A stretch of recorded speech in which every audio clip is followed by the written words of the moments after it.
This is the Quarter Life Crisis Podcast, and we are the QLC girls. My name is Caitlin. I'm Amanda.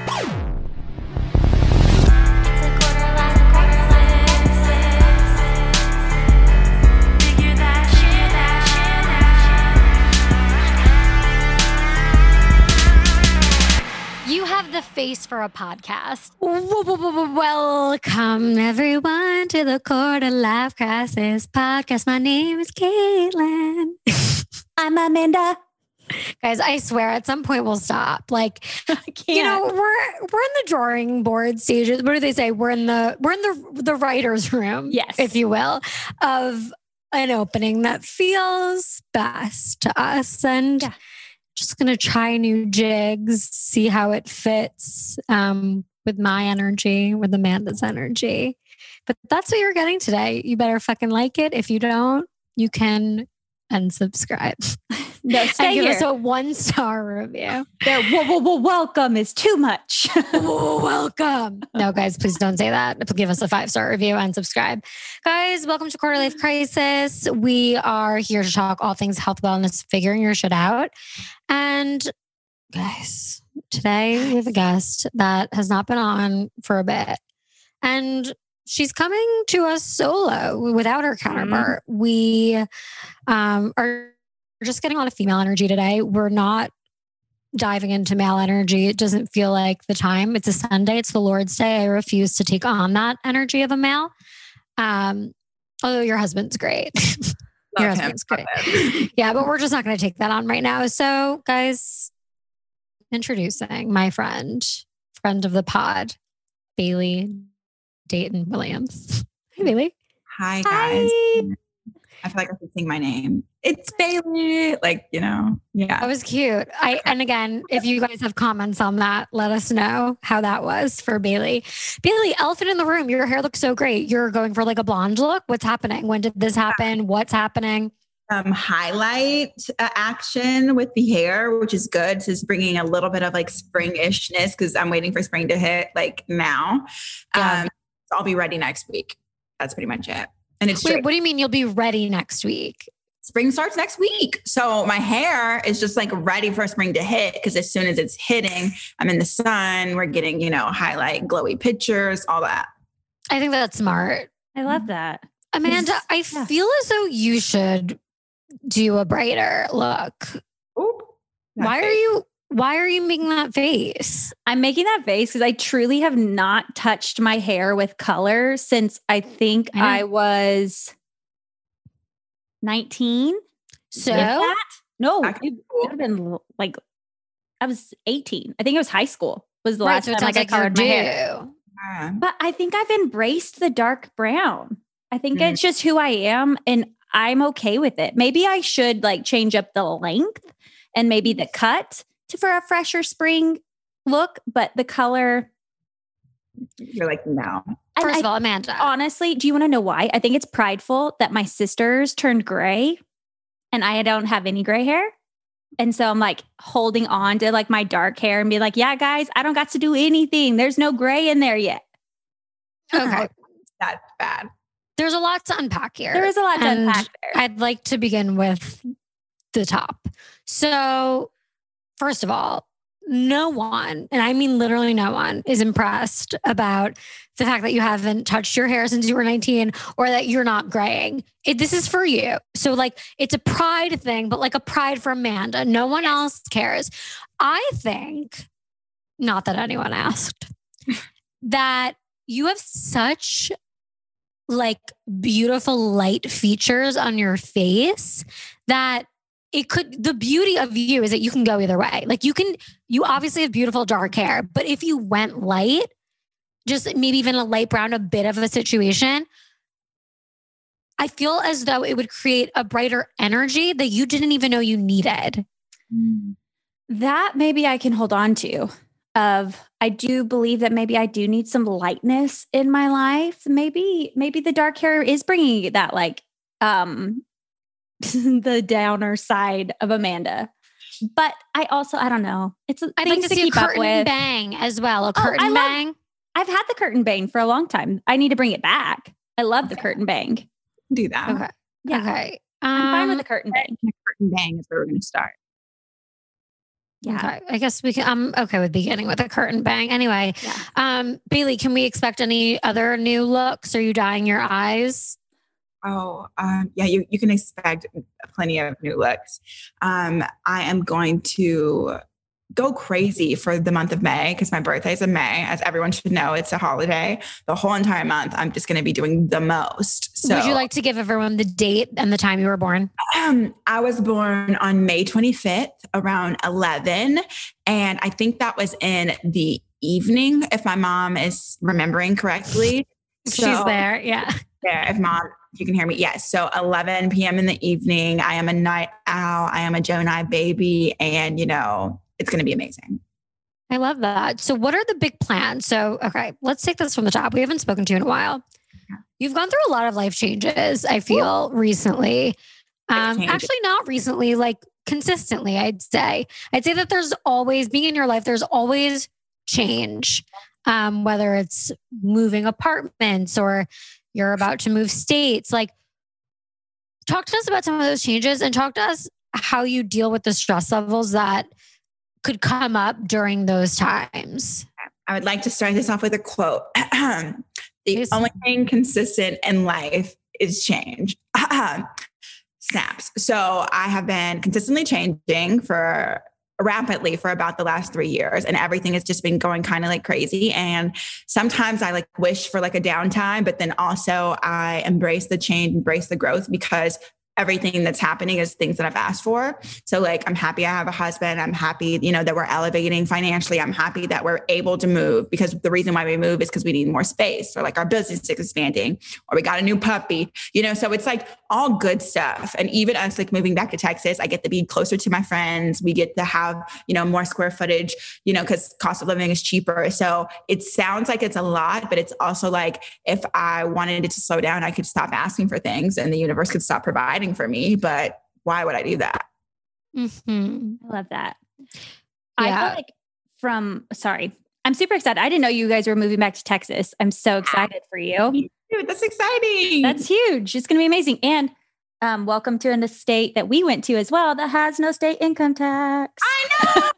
That's literally like one of the main reasons. Like, I told my husband, I'm like, I would like to go. And then I was like, cough, no state income taxes. He's like, oh, let's go. I'm like, yes. You're like, yes, that's why we go back to Texas.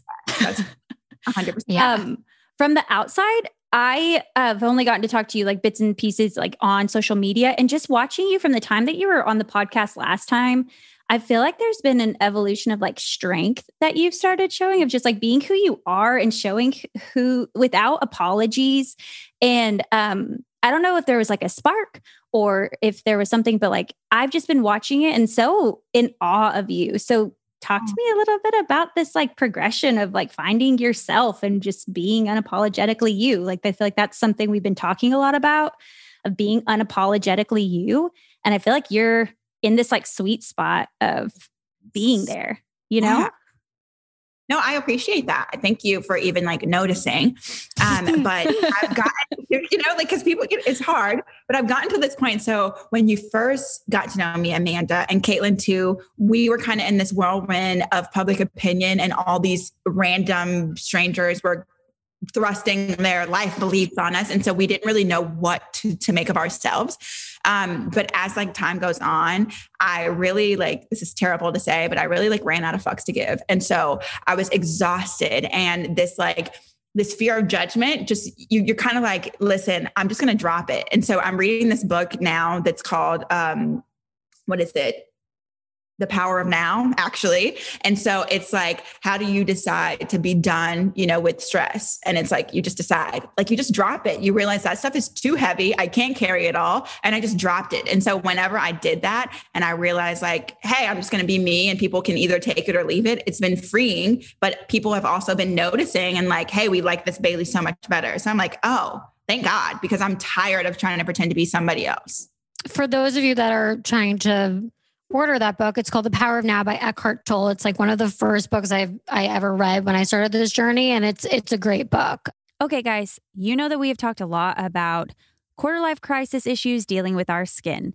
And acne is one of those things that we have all dealt with as adults. We thought we were done with it as soon as we got out of being a teenager, but it has lingered into our quarter life and our quarter life adjacent life. So how can we help ourselves in this quarter life adjacency with adult acne or other skin issues? Well, we have the answer for you in our new sponsor, Apostrophe. It is a prescription skincare company for people that are ready to take action on their acne and take it seriously. They offer prescription acne treatments that really work, but you know how most of the time you need to get a prescription, you have to go to a doctor, you sit there in a waiting room, you see the doctor, then you have to go to the pharmacy, and Apostrophe alleviates all of that.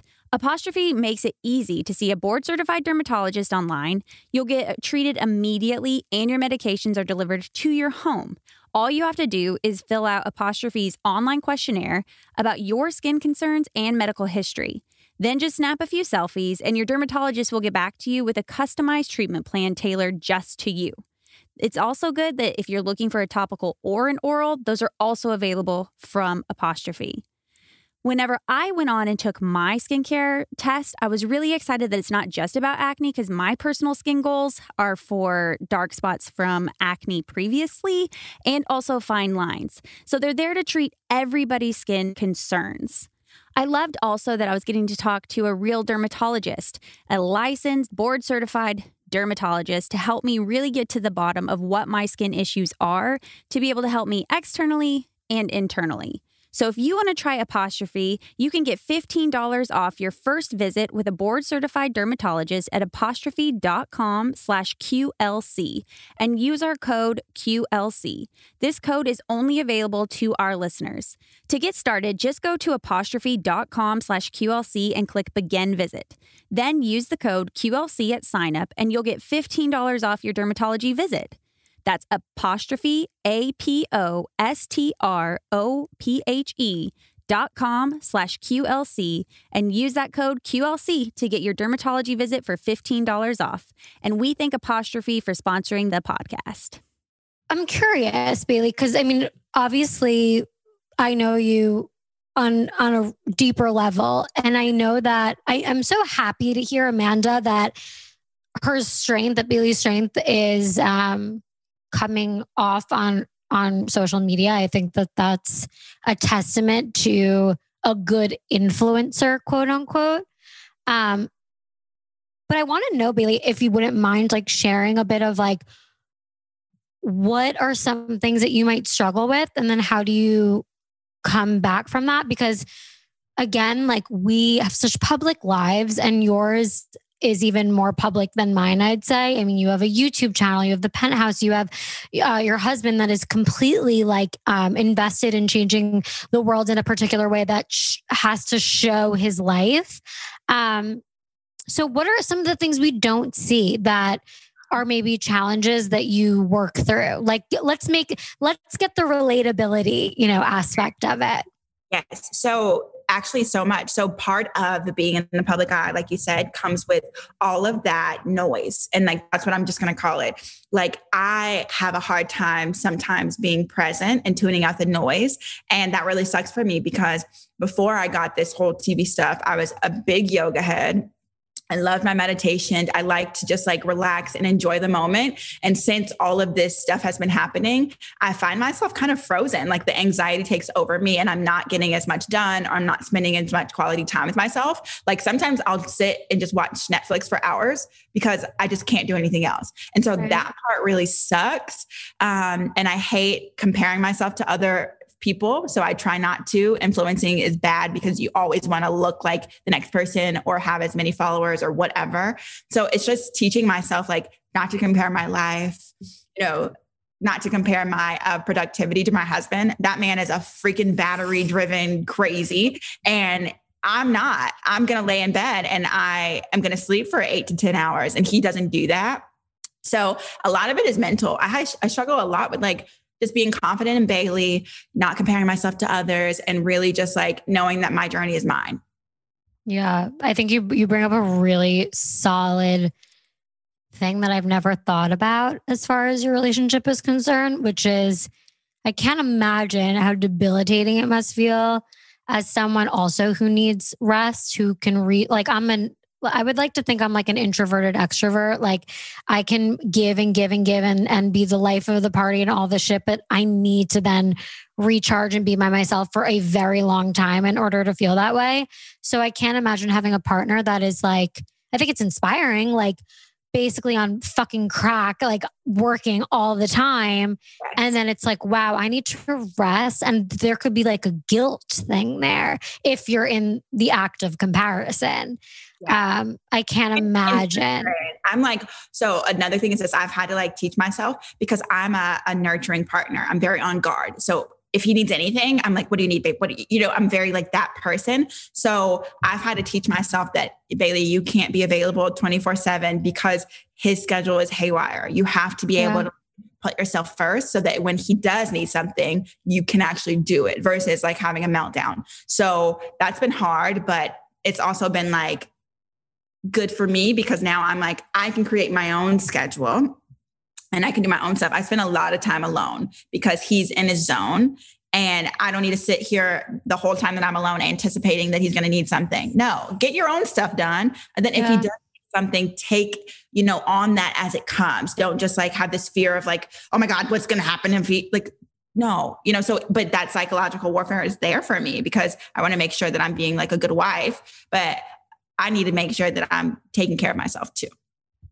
I think the analogy of, I think I've used it a lot and I talk about it a lot, is the analogy of being on the plane whenever they talk about the oxygen masks and how you have to put your oxygen mask on before you can help others. And it's for everything about your relationship. Once you have kids, it's like your marriage needs that oxygen before your kids need the oxygen. You need the oxygen before your spouse needs the oxygen in order for you to be there. Like if you don't have the oxygen to yourself, how are you supposed to be supportive to your spouse? How are you supposed to be supportive to your friends? How are you supposed to be supportive to your kid? Like, it's just, it's so important. And so I think that finding that and understanding that like, you have to feed this. Yeah. And sure. I even like the way you put it, like, yes, the oxygen, because when you don't have it, you feel like you can't breathe, but also the order of like priorities. So like, I need to give it to myself first. Then I can give it to my husband. Then I can give it to my family, then social media. So it's like the orders. I don't want to get so out of whack that I'm pouring things into social media or pouring things into Chris to where I can't even focus, on looking 2 steps ahead of me because I'm so engulfed. Yeah. How does your stress manifest? Because something that even Amanda and I have spoken about privately or maybe a little on the podcast, and Bailey, like we obviously talk a bunch, but for me, the last 20 days of my life have been like literal hell. And I began to realize like, okay, Caitlin, stop pretending when you go to the doctors in this last 20 days, when the doctor says, so are you experiencing any stress? And then my immediate thing is, well, I'm a life coach and meditation instructor. Like, no, honey, what? Bitch, you had a co-host leave the podcast. You've had like 4 people be like, fuck you. We're done here. You and I got into it. There's been shit that has happened that I'm like, there's been stuff. Yeah, you experienced stress, sis. I'm sorry to break it to you. Yep. No, exactly. And that's a beautiful thing though, when you're able to actually be like, whoa. My stress is manifesting in a physical way right now. I'm having a headache, back pain, neck pain, whatever. And then once you can surrender to the fact that you are experiencing stress and maybe you need to calm down and not be so burnt out, whatever, you can show up in a better way. How does your stress manifest? Do you just get like anxious panic attacks? Do you notice physical symptoms? Where does it develop for you? So my stress doesn't develop physically, which is like, thank God, but I am very like in tune with my body. So I notice these things right away. And that's another thing. I also am a Gemini, so I can't hold on to emotions, whereas you probably can. And that's probably why it can manifest physically, because you can stuff it down. I can't. So everybody has seen go crazy on people on TV. That's my favorite thing to do because I can only hold in my emotions for so long until I have to let them out. So they manifest an outburst, which don't happen often in my regular life because my regular life is peaceful. But obviously I've seen now that if I'm in stressful environments and that are uncomfortable for me, I will outburst. And that's not fun for me. So I just don't do that. The second way that they manifest is anxiety or panic attacks. I haven't had one in a while because I really have been prioritizing my like mental health and my self-care. But it got so bad when I was in my early 20s that it was like suicidal thoughts. It was, I would burst into tears and be in a ball on the floor and can't move for hours. Like it would be really, really bad. So I had to learn the hard way that, hey, Bailey, you cannot allow people to, push you into a corner where you either explode or you break down. Yeah. My God. Yeah. Thank God. I'm just happy that when that stuff happened, I got to a place of desperation. We'll call it a place of desperation where I was like, something has to change or else you're not going to make it another year. Right. Yeah. It's the on your knees moment, basically. Yeah. Staying on my knees. Yeah. You already know, just like Return to Love. Hey, I'm down here. Might as well stay down here. Let me figure this shit out. So versus me trying to pretend like everything's okay. No, I'd rather be a hot mess than y'all to be thinking I'm perfect and then, die. No. Yeah. I think that the perfection, control, all those things are just the detriment to our mental health and just like enjoyment of life. Yeah. Really. Yeah. So what are some of the things that you're able to see now? Like if something's coming up, that you don't explode. I mean, obviously your life is much less stressful than being in situations like on Big Brother or MTV. Yeah. Sure. But how are moments now? Like, what have you found that's like techniques that are helpful or like that you're able to recognize that you're feeling something so it doesn't turn into an outburst? So learning to communicate has been the number one helpful thing that I've learned because where I'm from, and especially like this too, being raised in the Black community, we are taught to be seen and not heard. That's just like how our adults talk to us. And they say like, respect your elders, don't talk out of turn. It's very like structured. So we are taught to kind of hold in our feelings. And so now, if something bothers me, I address it. And like Caitlin and I love our relationship because Caitlin doesn't hold back, neither do I. So if she's upset, we talk about it right then and there. It's not I'm going to hold on to this for months later, and then I'm going to tell you everything that you've done to me for my whole entire life. No. So now if people are upsetting me, like I'm in a situation with my cousin to where we've had freaking problems our whole life. And now we're adults and we're trying to decide if we want to move forward in our relationship. I'm like, I'm not going to sugarcoat anything anymore. Let's just get to the bottom of things. Yeah. I think that's one thing that I'm really thankful for with Caitlin. Because I'm not right like here. I know, guys. So Bailey, let's just like talk about Caitlin. Like, everyone relax, first of all. No, but I feel like that's something that I'm learning. I'm learning to be better. And I'm super thankful whenever that moments come up of just being direct. Because I also, even though I was raised in New Mexico, I have the like I had a Southern Baptist Texas grandmother. That is who we were as well. And it's just very much like you don't rock the boat and you just take it and you're just like, cool. Political correct. And even like you said, like the Southern Belle thing, like Chris had to drill it in me, like stop being politically correct. And I'm like, babe, I can't help it because you in the subtle shade of like, you can feel something and you can be like, oh my God, how dare them. But when you see them, you're like, hi, how are you? You look great. Like it's fake. It's really fake. So it's the whole concept of our podcast. When we say bless your heart, I didn't understand. I had never heard that term before we started the podcast. Like no one in fucking Long Island is like, bless your heart. No, we'd be like, fuck off. Girl, down in Texas, like, oh, bless your little heart. Like it's like, that's so condescending. Oh yes. Yeah. And it's shade. And you're like, oh, excuse me. But that's the kind of thing where it's so nice. It's like, I call it nice, nasty. That's the Southern thing. It's so nice. It's nasty, Yeah.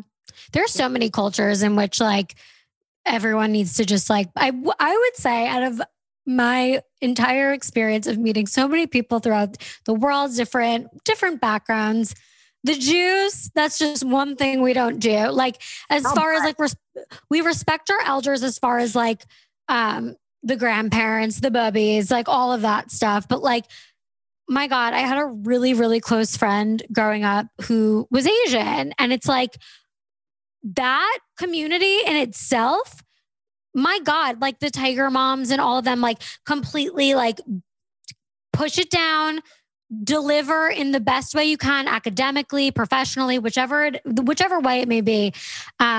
I worry. It's like, I wish more people could be taught to express how they feel in a comfortable way, because here's the other thing. When you grow up in a house where things are getting pushed deep down and you're just taught to respect, you're not actually learning how to communicate properly at all. And then you can get to a point where it's like, you might have gained confidence throughout the years of school and this and that. And then you have this confidence to speak what you want to say, but you don't know how to deliver it well. And that's not your fault. Like, it was just never taught.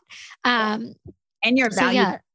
That's the part that really bothers me. It's like they place their value on achievements, and that's not where your value is. So their value is misplaced because that's what, they've been taught. And those people go crazy. This is actually a random story, but Nigerian community is very similar to the Asian community when it comes to education. They push for doctors, lawyers, and that. Yes. I had a friend in college who was, ready to graduate. And it turns out that 1 credit hour was misplaced. So he was not going to graduate on time. His whole entire family was already flying in, from Nigeria for graduation. And he committed suicide the weekend of, just so he wouldn't have to face them. So it's God. Yeah, it was, oh my God, it was the worst thing. And we were like, what? So his family, instead of coming to see him graduate, it came to have to get his body over him not being able to communicate, him not being able to say, hey, it just sucks. Like, people really do not know how to cope. Oh my God. Yeah, it was the worst. Like, I was like, wow. Like, yeah, it was crazy. Wow. That makes my heart just break. And it also just makes me so fearful, and why I drive home every time like Ellis has a feeling. I'm just like, yeah, let it all out. Like, how do you feel? Like, what do you feel? Yeah. Like we have these feeling, I'm about to order, but we just like drew some things of like all the emotions and like what those emotions are for him to point at, like if he's feeling something. And then like on the back, our nanny wrote like, what can you do if you're frustrated? You can go talk to your mom. You can sing a song. What do you do if like you're feeling sad? Go hug buddy. Just like things like that, so that we can start feeling those emotions, because it makes me so sad. And just that fear of like, I had a pretty open dialogue with my parents, but I felt safe talking about those things, but not everyone has that. And that makes me super sad and broken that like he didn't have that space. Yeah, that's like honestly one of the worst things I've ever heard. Like truly, I cannot wrap my head around that one. I mean, I can, but it's so, even that's so bad. Like chills thinking about it, because when I say this guy was an awesome guy, very, very sweet, very like caring, but when it comes to, the culture, and that's what I'm saying, you see that where it's like, you want to make your parents so proud to where else is just a disappointment. It's like, I couldn't imagine feeling that pressure. Yeah. Wow. So, wow, that's just really sad. I wanted to transition a little so we can like lighten the mood a little. I think the biggest takeaway from that though is how fucking important communication is, and making it a priority, not only with other people, but also with yourself, and like being honest with yourself and how you feel in a lot of situations, and taking ownership of, what you're feeling, and also how you're portraying it, and taking ownership when you misdirect your frustration to other things. Like, there's just a lot of ownership that needs to happen when it comes down to communication. Some things in life are just worth giving a little extra care and attention to. The groceries that end up becoming your family's meals, and the shoes that you wear on a morning run or when you do cardio in the gym, or even the tires that you put on your car. There are just some things in life that deserve that extra attention. For me, it's honestly my bed, my sheets, my blankets, my mattress. Those are the things that are important to me. So when Boll & Branch became a new sponsor for the podcast, I was stoked. I have some weird history with sheets and sleeping in general. Since I grind my teeth at night, being comfortable is super important to me. And sheets and blankets typically make me really hot in my sleep. And I just have not been able to find that perfect set of sheets that make it crisp and comfortable until now. So what I love most about Boll and Branch sheets is that they're lightweight, they're silky, they're so comfortable.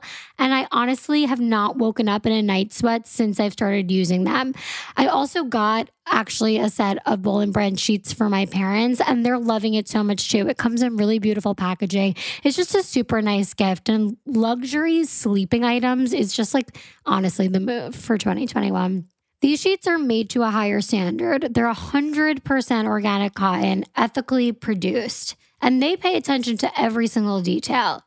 Experience the best sheets you've ever felt at bollandbranch.com. Get 15% off your first set of sheets and use the promo code QLC at checkout. That's Boll and Branch, BOLLAND branch.com, promo code QLC. Okay, so Bailey, you guys are moving to Texas.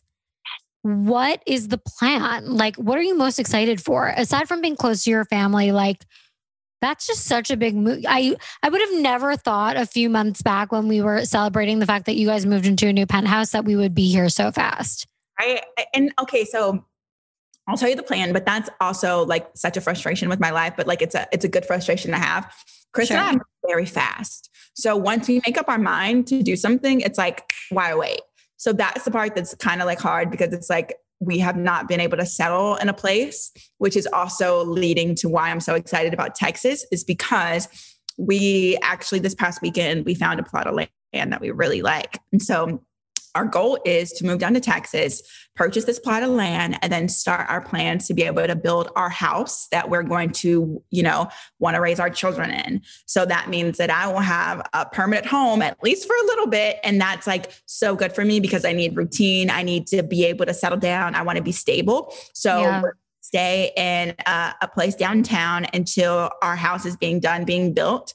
Then my goal is just to nest, girl. Like I would love to just nest and be able to, reap the benefits and the fruits of my labor. And then I can dream as much as I want when I get there, but I would rather like have a home. Now let's talk about nesting for a minute, shall we? I want you to have a baby now. Not only for myself, but for you and your journey, because I do feel very deeply in my heart that a new chapter will arise for you and different opportunities once you get into motherhood, like the mommy blogger kind of shit, and just like a whole new meaning of life. I also wish that upon myself. I don't have a partner to do that with, but I cannot wait to have a child. Like it's something I think about almost every day. I text my mom. She's so scared that when I say shit like that, she's like, honey, maybe settle down before you do that. But there's something about being a mom that is always, I feel like that's my purpose. How do you feel when it comes down to children? Do you feel maternal? Do you feel like I've always wanted this, or is it a new thing? Because I remember not too long ago you saying stuff like, I am not ready for kids. I'm not ready for kids. And now there's such a change. Yeah. So it's crazy because since I was younger, I've always known that I am going to have kids and I want kids. Like since I was little, my mom said when I was like 5, I was like, I'm going to marry this and I'm going to have 5 kids. And like being a crazy patient, I'm not going to have 5 kids, but it's something that's coming, but I want to make sure that I'm not selfish when I become a mom. And I want to get all of, that stuff out of the way. I'm almost there though. So having a kid at any moment moving forward, I would not be angry or upset or bitter that I have a child, but I want to make sure that I'm completely prepared, for when they come. So I don't know. I would like to have a kid. I just also want to make sure I'm courteous to Swaggy because he is a little bit younger than me. So he's 26. He said his goal age to have kids at is 27, which means we probably should get pregnant tomorrow. But I don't know. It's weird. Like you think about that. We're going to have a mini human to do stuff with. That's a lot of responsibility. Yeah. Amanda, you could probably speak on that. Yes, tell us, Amanda, because I literally, I think, like Caitlin said, I think about it often. And if I had a kid, I think I would be an awesome mom. I would be okay with it. But I just have maybe like 3 or 4 things on my list that I want to accomplish before I have a kid, because I know once I have a kid, I'm going to be so zoned in on my kid. I think that that's fair. I think that's really fair to say and acknowledge that some of the things you want. I think more so whenever you're saying like, I just want to be like fully prepared before. There's never preparedness for it. It doesn't exist where it's just, and also like the timing. I hope that like you are able to do that. And if the timing's before, obviously I know that you are a believer where you're like, God's timing is like, it will happen when it's supposed to be, and it's supposed to happen sooner. And maybe you weren't supposed to do like maybe that third thing, or you do that third thing in a new way because then it gets to be sweeter, or I don't know. But I think from that perspective of like, it's never like, you're never fully prepared. And there's still, I think it's hard as a woman. We feel like we're torn in so many different ways of being a mom, or you get to do the things that you want to do. And thankfully we're in this space of growth where we are getting to do both things, but there's still a really big pull and a big unfair inner working balance of like feeling guilty and feeling like you're not being a woman enough if you're staying at home with your kid, but then you're not being like the woman that's doing stuff. And then if you're out doing stuff, you're like, I feel guilty, I'm not with my kid. But I think that there's more space so that if like, well, you have a kid and then you want to accomplish these things, there's lots more stuff. There's a documentary that Kyle and I actually just watched. Bryce Dallas Howard did it. And I had to think about like, if that was how her name is, because sometimes I say Dallas Bryce Howard, but it's Bryce Dallas Howard. And it's called Dads. It's on Apple TV. And it's just talking about like how dads are stepping up and being present and like doing those things and giving space for women to be able to work. And like, it's not just the woman's role to take care of a child anymore and doing the things. And so I think that you have a really good partner that's coming alongside you to be able to support that. But definitely there's never a good time. And Kyle's also younger than me too. So how much younger is? Swaggy is like almost 2 years. So he just turned 26 and I'm about to turn 28. Kyle's 3 years younger than me. Okay. Yeah. So it's similar. So Swaggy, I was going to say, 2 years, it's okay, you know? Yeah. I think it's really interesting though that, you know, with the topic of God's timing that you're saying, Amanda, it's like, if you really wanted to surrender to God's timing, then how could you, and then I guess this is why this is a question for Swaggy and you can talk to him about this, Bailey, but it's like, when you're surrendering to God's timing, you don't make plans like that. Like, I want a child by the time I'm 27. I want to be a millionaire or a billionaire by the time I'm this age. I want this much. It's like age is a construct. Like we can't set a limit on when that is, because not only are you limiting, like, you know, it's usually when people set timelines of like, okay, I would like to have a child by the time I'm 30. You create a space of like, okay, that gives me enough time to accomplish what I need to accomplish. And weirdly enough, you end up setting a limit for yourself as far as when you can actually accomplish that thing. You could, who's to say that you can't accomplish everything you want in the next month? Like, and that would then mean that you can have your child sooner. Yeah, that's true. It's like creating that time. It's like, I always think, I will say this. So it's a few things. So like, obviously, you know, when Swaggy and I got pregnant the first time, Swaggy was only 23 and he was like ready then. So he has this idea in his head of like, he's like, when I planned it when I was younger, I was like, oh, when I'm around 27, it's fine to have kids. And he's like, but if it comes sooner, I'm fine. If it comes later, I'm fine. It was just like that idea in his head.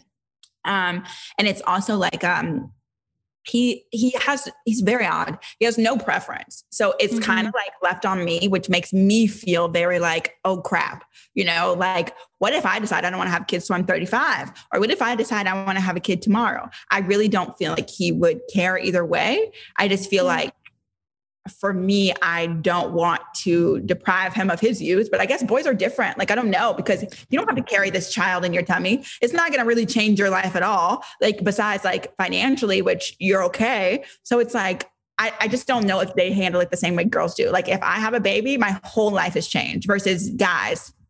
It's like, whatever. Wait, I heard this on a podcast the other day. How fucked up. I think it was Call Her Daddy. Alex Cooper said, guys, listen to this. I was blown away. She goes, how fucked up is it that women carry a child for 9 months. You are in pain. You are going through the motions, hormones, all the shit. The second that baby pops out of your vag, it's given the man's last name. Yeah. What the fuck did Kyle do to deserve for Ellis's last name to be Perrin? Like, do you know what I'm saying? It's like, what the fuck did you do? I just carried the child. It's like, the child should have my last name. And my child will have my last name. I'm telling you right now. Like, my child's last name will be Herman, and I don't give a fuck. Oh, okay. Okay. Well, just saying, is that wild? No, that makes sense.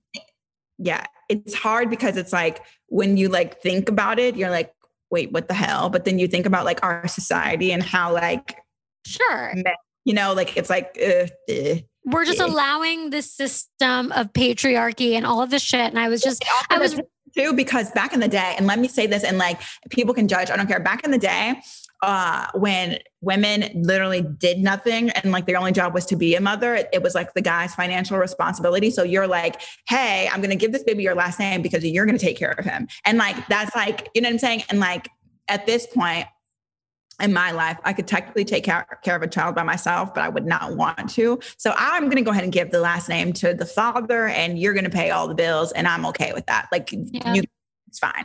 I'm not really that picky. If I need the kid to have my name in it, I'll just name all my kids' middle name Dayton, and we'll call it a day. Like, that's cool. You know what I'm saying? Like, it is what it is. But you can, nope, because I need help. So you can go ahead and give me this last name, and you're going to have